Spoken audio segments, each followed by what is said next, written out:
Thanks, Laura. Hi, Josh. On the Rodney Wallace news that we saw yesterday, I just wondering how much detail you could go into as far as I know you mentioned earlier in the year that he'd been struggling with that knee. Is that a continuation of that same injury from the preseason? And just how much has it affected him throughout the year? It is a continuation of the one that he suffered in preseason.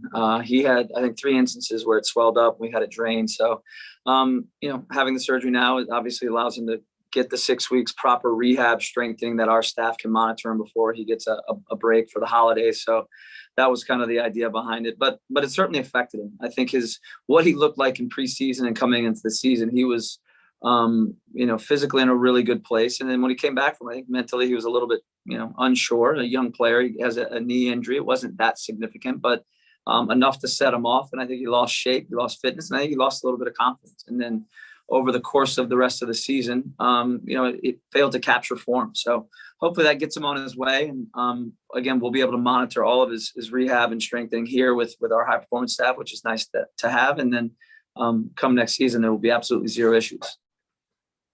And then just looking to these last two games, but beyond that, I think the thing that I've been sensing certainly from the fan base is, obviously the season hasn't gone as planned, and you've got a chance here to end it on a good note. And then I think everybody's sort of looking forward to a reset as much as we've been enjoying going to the stadium, and all that. And, the process of the games, how are you guys handling that as a group, knowing that you're going to get a fresh slate after these two are over and you get some time together, but then some time apart and bring the group back and just kind of try to do it all again? I know you're probably not quite there to this point, but how are these next two games and this next week going into that off period? How are you kind of feeling as a group with that? Hey, Chris, give us a second. I think Josh's window might have disappeared. So let us figure it out. Give me a minute. Well, that gives me another chance to rephrase that. That's great. All right, let's go see what happened on our end. Oh, he's right there. It was the bat tree. There you go. All right, well, go for it. Yeah, let me try that again. So Josh, just like having this, knowing that you're at the end of this season, knowing that the fans I think are eager for a reset as much as we're enjoying going to the stadium and everything that the season's been. It hasn't gone according to plan. How are you guys kind of handling these last two, trying to gain some momentum and then getting that fresh slate, getting all these guys back that are injured, kind of going at it again with all those goals still intact? Yeah, I think ending the season in a positive is something we focus on. I mean, we put a lot into that. Obviously the game against Dallas that was disappointing. Again, I think we had an opportunity there and it slipped. But these are two great opponents, and I've talked about what the end of the season looks like. Playing potentially. Kansas City is one of the best teams in the league.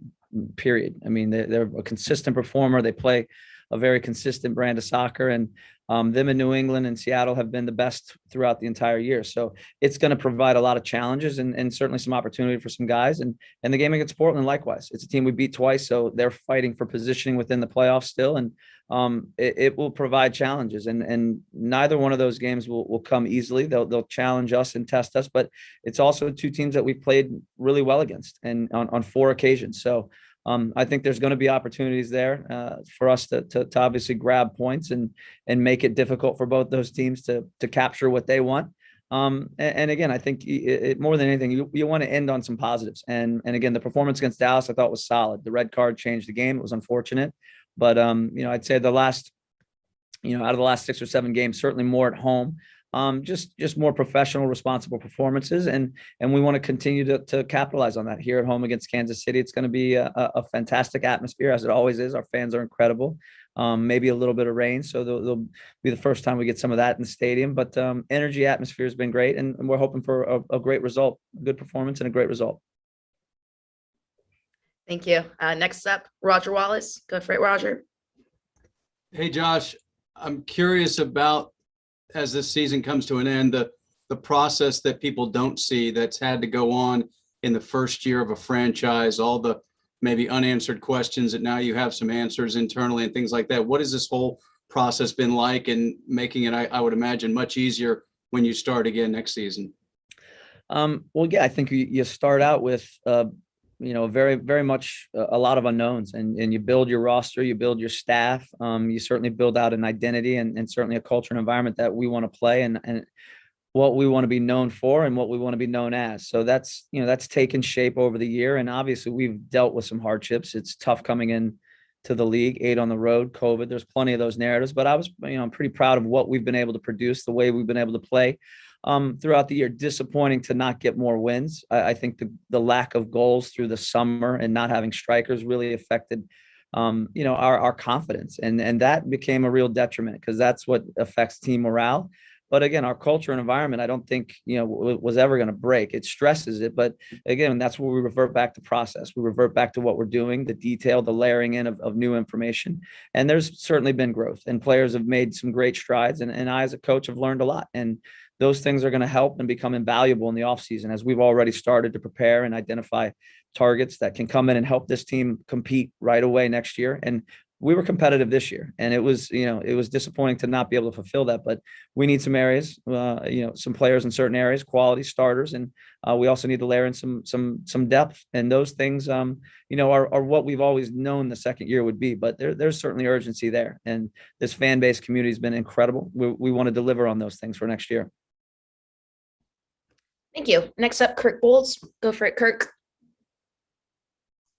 Hey, Josh. I was curious what your primary takeaways. I know you just kind of capsulized the stadium a little bit, but what's your primary 1 or 2 takeaways from this season? And do you feel like Austin's excitement has leveled off or waned in the slightest? I think there's unbelievable thirst and excitement for Austin FC in the community, certainly in and around the stadium. The sport of soccer in our country is clearly on the rise, and Austin has welcomed us and embraced us in an unbelievable way. I think that's a big part of what our ownership wanted to do coming into this community, and making sure that we laid the foundation, the groundwork that we are a team and an organization of the people. And in return, they have killed it in support. Our fan section, our supporters section. Everybody around the city, it's been tremendous. And again, we want to repay that by performing, by winning. Obviously, that's a big thing for every sporting team is to win. And we've had some wins. We want more, and we're going to continue to build that and obviously try to bring that to life more next year. But we've got a lot that we're proud of, but there's plenty to work on. And our fans are something that we're extremely grateful for, proud of, and immensely supportive of. Any other takeaway? I mean, I don't know if this has been a super long year or if it's flown by for you. It's flown by. Again, like if I think of when we started at the Fairmont in January, and we were you're bringing in all these new people that think of the game in a different way, maybe played in a different system, to bring all these people in domestically and internationally. Having them find places to live, how quickly we onboarded them. And again, the way that we were able to implement our ideas and come out and play in the first, dozen games, I think was something that we're all extremely proud of. And again, I think some of the morale, some of the confidence took a hit when we weren't able to score goals, and that affected our ability to win games. And then now there is a little bit of doubt. And those are the things that, again, we held strong. Again, the players, intensity, their commitment every day to play and compete, whether we're winning or has been tremendous. So we would certainly want to move on from that, grow that a little bit more, and know that we've got to get better. And next year we look forward to it without a doubt, but we want to finish the year strong. We have 2 more games against 2 incredible opponents, and our players need to feel this. They need to feel the stress of going on the road. They need to feel what it's like going against one of the team's best at home in a playoff time, because this is where we want to be next year. Thank you. Next up, Mark Turner. Go for it, Mark. Thanks, Laura. Thank you, Coach. It appeared on Saturday that Johannes Romani picked up an injury, or at least a knock, in the first half, and that seemed to be aggravated in the second half. He seemed to be struggling toward the end of the match. Can you speak about that a little bit in terms of the context of the match and what kind of your decision making, and then will he be available for this next game?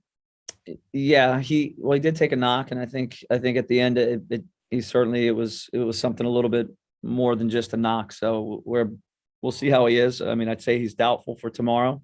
But it's obviously disappointing. Johan's had some good performances. I think he's come into his own here over the last month or so.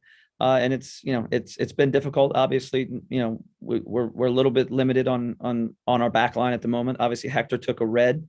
Beaslers continues to be out. So there's some movement and obviously some creativity that we're probably going to have to go to here in these next two games. But the guys are ready, and we've got some experience still out there on the field. We'll have to make some adjustments, but Johan is obviously his growth and his development's has been nice to see, and we're going to need to continue to push that. His athleticism and power and some of the dueling that you saw against Dallas was extremely good, but there are some mistakes and some things that again are things that we got to address and work on with him, but just our entire team. But he's doubtful at the moment.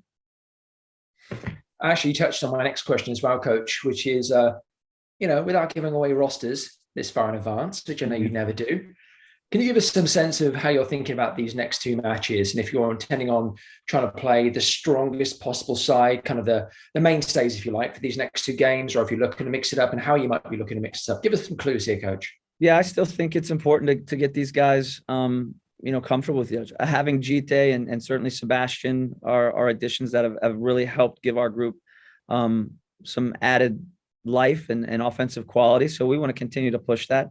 We may have a couple players here or there, but we're not trying to make, I'm not trying to make too many changes. I want this group to, again, understand who they are, the fluidity which they can play with. And these are difficult opponents. And, we need to face that with our best guys available. And again, when there are poor performances, we will bring other guys in. And that's, obviously something that we'll try to layer in next year, having more depth, more quality, so that you keep competition at a high. And that's a premium, because if you don't perform, we need the next guy in play. And that helps make your group much, much stronger from start to finish. But we feel pretty clear about who's available in this game. And I don't want to make too many changes. That's for sure. Thank you. Looks like we have time for two more questions. Zach Smith, go ahead and take the next one, and Archibald, go ahead and take the last one. Thank you. Hey, Coach. I know that the playoff spots kind of in the Western Conference right now, Kansas City and Portland are both in. But are you embracing at all that potential to maybe play spoiler to maybe the top seed for Kansas City and then a playoff spot for Portland? Is that something that you want to, I know you're embracing this as playoff mentality for your team, but do you want to play spoiler at all? Yeah, I mean, I don't think I'm necessarily using the word spoiler to these guys. I think that's, again, I think it's been used. I've heard it, but for us, it's, again, we want to put together a good performance. We want to go in and obviously compete against one of the best teams in the league. They beat us, at their place, and we tied them in another event. So again, I want these games to have a level of competition, obviously, but we also want to go in and win for a number of reasons. To play spoiler, if that's a narrative that's there, fair enough.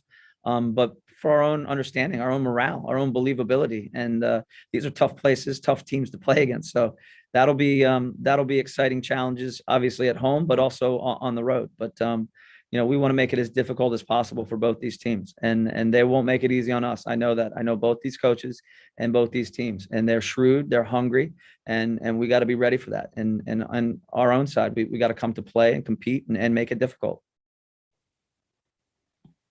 Thank you. Go ahead, Arch.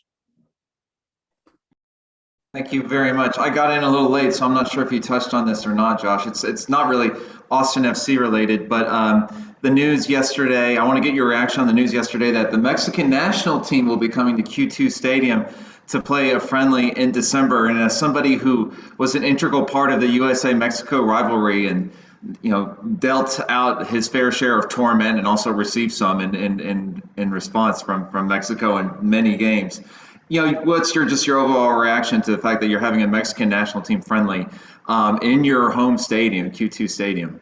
Yeah, I mean, we're excited. Again, this stadium is a tremendous venue, and it will continue to be utilized by our national team, our women's national team, and certainly other national teams as Mexico. And the Mexican fan base, the Mexican loyalty to their national team is incredible. It's absolutely incredible. It's also what's again, sensationalize the rivalry of us against Mexico, and having Mexico here is a great thing. There's plenty of Mexican fans in this community, and hopefully one day there'll be a Mexico-U.S. game at our stadium, or certainly one nearby, and our fans deserve to see that. And again, whether you're a Mexican fan or just a soccer fan, it's great to see the best quality, the best talent come to your stadium and come to your city, and it's an opportunity again for us to look at these players on display and obviously capture some ideas for potential players down the road. But it's a great venue, and I expect it to be a wonderful game. And again, we're all pretty familiar with the Mexican team and what they're about, so it'll be nice to see them up close and personal. Thank you. All right, thank you, Coach. That was the last question for today. Appreciate it, and everyone else.